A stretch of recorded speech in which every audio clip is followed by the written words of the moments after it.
Today on Top Garage, we're going to take a look at the thing that causes the 6.7 Powerstrokes the most harm. CCV box, the #1 overlooked part on these things having problems. We are back with the 2012, is this the 12? Single cab 6.7 Powerstroke. Now I've been driving the Duramax. I haven't been driving this thing all that much, but it fired right up today. It's running great. It's one of the best driving trucks in the game. 11 to 14 Powerstroke, that is, with a tune. But this truck is back in the shop today at Top Garage, and we are going to talk about one of the main things that causes these trucks harm. In other words, oil leaks, leakage, oil drips, seepage. All right, so I deal with a lot of 6.7 Powerstrokes. We're always getting them at the auction. I'm always crawling all over these things. We're always building them, fixing them, modifying them, messing with them, all of the above. 6.7 Powerstrokes, right? In my time of doing that, it seems that 100,000 mile is the mark for the crankcase vent filter. Now, it could happen earlier, it could happen later, it kind of all depends, but I'm seeing it right around 100,000. So if you crawl underneath these trucks, you'll see a little bit of oil seepage slash residue on the bell housing where it meets the engine, coming from up top. It could be coming from the front. It could be just oil seepage coming from somewhere. In 9 times out of 10, the truck probably has 100,000, just over, just under, right around 100,000, and it probably has a plugged CCV filter. Now it's that little black box that sits up next to the fuel filter. You can actually see when they get plugged, they expand. I just did a 2018 and it had seepage all over. There was oil residue all over the whole thing under the bottom. You know, that could be upper oil pan, it could be a number of other things, but check the CCV filter and it was actually expanded. So what they do is they get so plugged up that they swell up and they just kind of get big. So what's happening is that crankcase gas, the crankcase pressure in the bottom end of the engine, it has to go somewhere. And how Ford has it, it comes out of the top driver's side valve cover, it goes into a big box, it filters it out through there, enough, and then it reroutes the gases after it separates the oil back in front of the turbo. Now, I don't even want to hear that oil is the turbo. Don't even mention it in the comments. I'm going to look in there. I'm looking.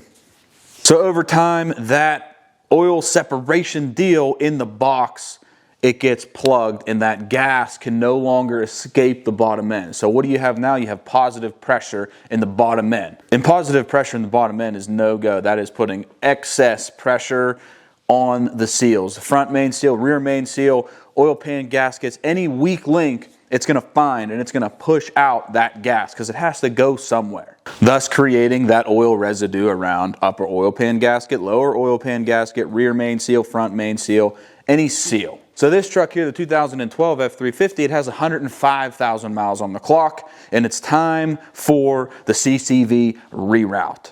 What I do is I don't play games with replacing the Ford factory one. I just get rid of that and I vent it out, allegedly, okay? So there's a couple ways you can go about doing that. There's a whole bunch of kits on the market, but the best one, hands down, non-biased, is the SPE CCV Reroute. Now this kit here, I have an internal catch can. We'll touch on that in just a second, but it looks like this cheese grater looking deal. So we're gonna set that aside for now. And the CCV Reroute is very simple. It's essentially 4 pieces. You have a block off. This is for the oil drain. This comes out of the factory box. You have a vent routing deal with a venturi in here. So if you look at this, it's cone shaped. See how it's cone shaped in there? That helps with any oil coming out. It hits kind of this side and it'll stop and it'll run back down, only allowing the gases to escape through the middle. So your vent piece. And real quick, shameless plug, first link in the description, get the CCV kit for your 6.7 Powerstroke if you don't have one. You have a cap for the inlet right in front of the turbo to cap off where the old box routed into. And then you have a hose. Obviously you have some O-rings and some hardware, but this is the gist of the kit. So what we're going to do is we're going to get in here and we're going to pull out the factory box. It's very straightforward. I'm going to show you how to do it here in a second. And we'll see what it looks like. So driver's side engine bay. This is disastrously dirty. We're gonna do an engine bay detail after this just because, whoa. So anyways, driver's side engine bay. You have hot side, this ugly looking pipe. You have fuel filter, then you have CCV box. So it's that big deal back there. And there's two ports underneath this box. You have the rear port, which is the actual vent where the gases are escaping. Then you have an oil drain, which is about at the front of this box, right underneath of it. And then you have the hose right here, this plastic tube looking hose that runs right over in front of the turbo.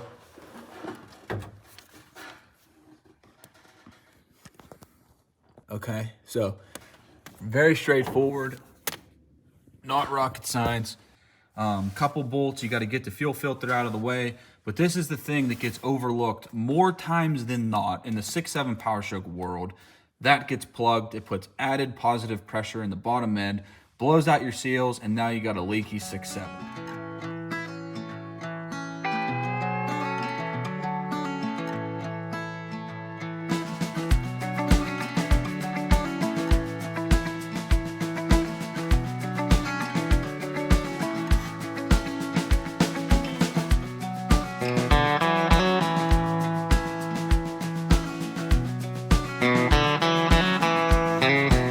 All right, so tech tip, real quick, there's only one bolt that's kind of a pain.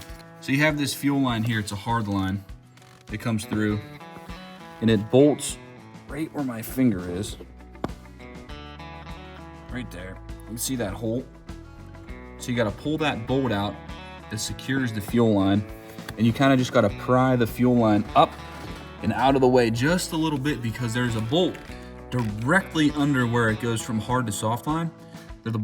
The last bolt, there's a bolt directly under that. So what I do is I just take that bolt out, I pry this up just a hair, and then I take the 10 mil with an extension and I just shove it down underneath of that line, and I kind of use the socket to pry up just a little bit. You don't want to go crazy.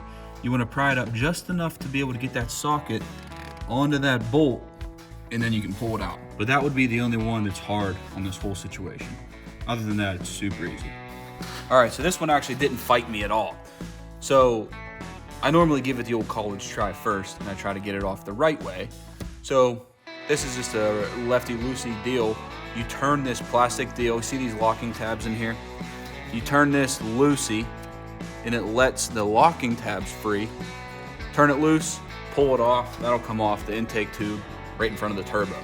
And then this just pushes onto the box. So you can pull this out, that way you don't gotta mess with any of your fuel lines. Undo this, loosey, lefty loosey, boom, pull it off. Pull this off the CCV box. Now you're ready to pull the box.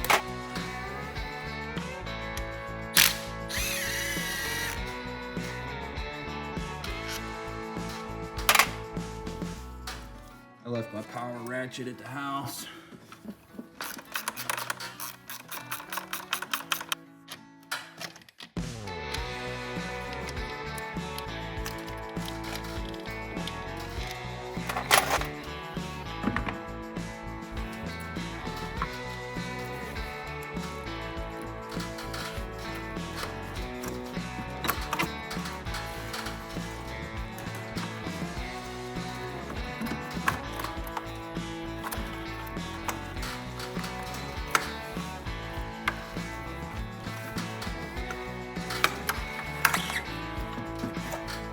Okay. All right, so with the box out, you can see the rear port against the firewall. That is where the gases come out. And then you have your oil drain feed back into the engine right here. That's where the oil goes back in. We got oil at the gates. I'm not gonna spray anything on there now because you don't want to contaminate the oil. What I do is I just wipe it off, put the plugs in, then spray it. So the Venturi fitting with the hose will go on the back side back there. And then the plug will go right there. And then you cap off the intake there. And that is simple as that. So I did pull the fuel filter housing. It was just a lot easier. On these trucks, you can kind of rip it out, but it takes a second just to pull that out. That's just a couple 8mm bolts, 113 on the front side. Pull that out, get it out of the way, and then the box can come out free and clear. So there you go. It's that simple. I had this out in literally 15 minutes, and we're gonna put the plugs in back And we're gonna put the cap on in the rear, and then we're gonna put the plug in right there, and then we're gonna cap off the intake port right in front of the turbo, and we're done. So look, if you look in the turbo here, you can actually see oil on the face of the turbo. So that would be all coming out of the turbo. This is hot side. So all of that oil is going into that port there, hitting the compressor wheel, coming out. And that's what your truck is breathing with. It's mixing oil-soaked air with EGR. And in my opinion, I mean, it's not my opinion, it's a factual statement. That's just a terrible combination for these trucks to be efficient on. It's absolutely out of control, and that's the world we live in. So this would be the plug for the return side. This is going to go in the back against the firewall. You have your hose that connects to this. It goes up over the brake booster. I'll show you that on the install, and then we're going to be done. So a quick note, the big deal with these kits, the SPE kits, is they use like an actual oil rated line hose. So this is a firm, sturdy hose. A lot of the other cheapo Chino markets, deals on the market, use a cheap hose. And this can get pinched easily, depending on your routing, depending where you're taking this, because honestly, it's up to you. You can take it really wherever you want. I usually route it right up over the brake booster. It creates a nice arc, and then I run it straight down through there, and I jam it in a hole in the frame, so all the exhaust gases will be going into the frame, because if not, you know, you'll be smoking, you'll be huffing out that fumage right down there, kind of where this hose is. It'll come out right there. If you're at a drive-through window, whatever, all that crankcase gas will just be coming up and going right in the drive-through window. And it stinks, you know, it's smelly, it's kind of nasty, and people freak out. They're like, dude, your truck's huffing smoke, what the heck's up? It's a normal-ish thing. That's why I just put it in the frame, and it sends all that oil residue air into the frame. But this hose is nice, because if you crimp this off, if this gets pinched, I did it before, your truck will be huffing out oil through the exhaust, because if it's ultra blocked, it'll find the next weakest link, which sometimes will come out through the turbo. So all that turbo oil will backfeed through the turbo, because pressure will be coming up the oil drain, because back pressure from the crankcase will be coming up the oil drain, and it won't let the oil from the turbo drain out, and then it'll end up seeping past the seals in the turbo, and you'll blow it out your exhaust.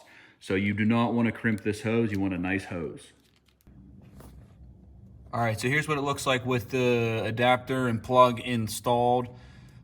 It's a 5mm Allen, and then I did those 2 bolts back there because I'm gonna try this truck without the internal catch can. Internal catch can's sitting over there still. Now, I would highly recommend putting that in, but on this truck here, the 2012, I want to see if I get any oil drips out of the hose without that. So those are both in. Now, whenever you're putting the back one in, it is a O-ring faced seat. It seats on an O-ring, okay? It doesn't go in. The O-ring sits on top of that flange in the rear.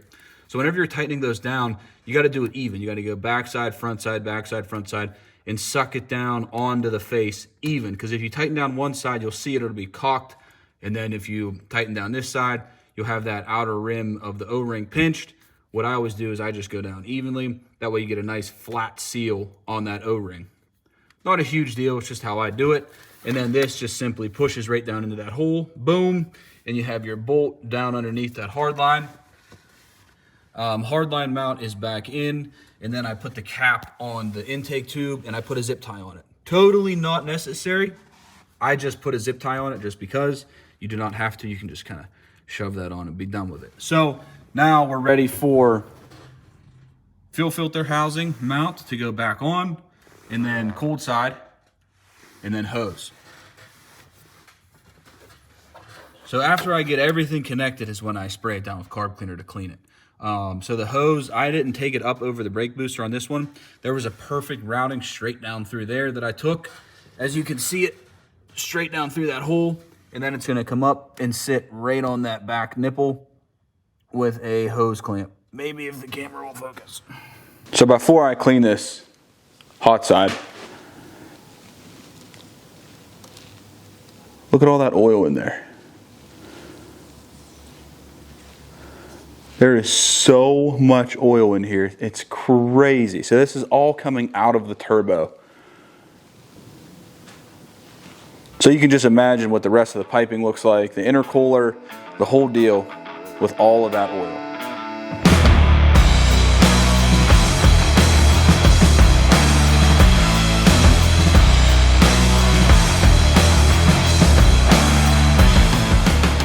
All right, so I gave it the old whiz wheel quick shine, you know, the old 299er.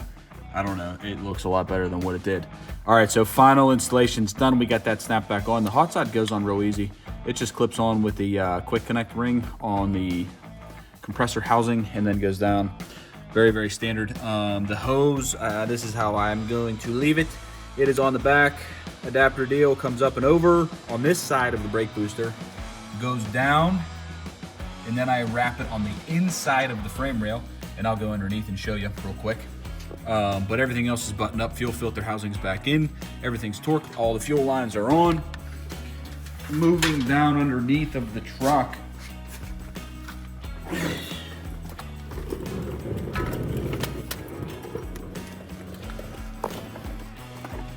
So that oil you see is just oil from the oil drain port. It leaks a little bit as you pull that off. So I brought this hose on the inside of the frame rail, jammed it in that hole right there, and then it just runs on the inside of the frame rail. Since I did have the fuel filter out and the lines exposed, I am going to prime the system just a few times. And then we are gonna crank it.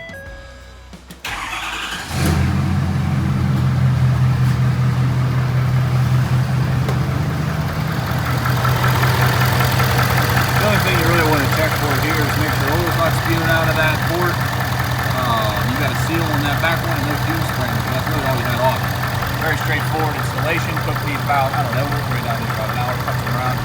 So an hour, a couple sockets, a couple hand tools, and boom, there you go.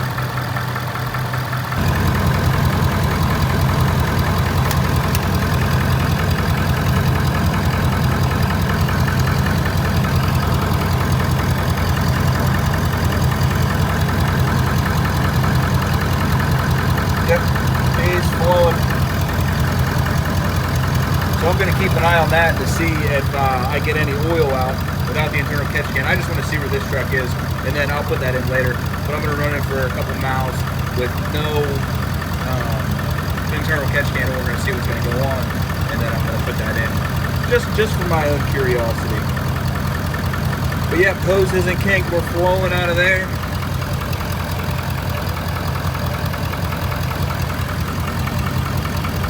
All right, so CCV Reroute is installed. This is the number one overlooked thing, in my opinion, other than a disaster prevention kit, that is overlooked on these 6.7s that actually causes them legitimate harm. Like, this is not a clickbait video. This is legit.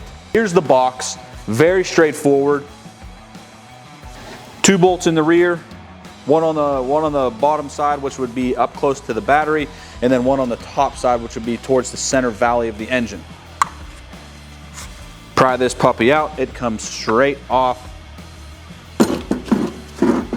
And then I showed you earlier with the hose adapter how it is just a lefty-loosey. You turn it left, it releases those locking tabs, and you can just pull this straight off of the intake. This one was actually the easiest one. Sometimes, I don't know if these break, I don't know, but this one was super easy to turn and pull off, and then it just pulls off of the box on this end. So there you go. We're done. CCV, our internal catch can, is not in yet. We're going to run it a couple 100 miles, and then I'm going to put this in later. So we're going to see if that drips oil inside that frame rail.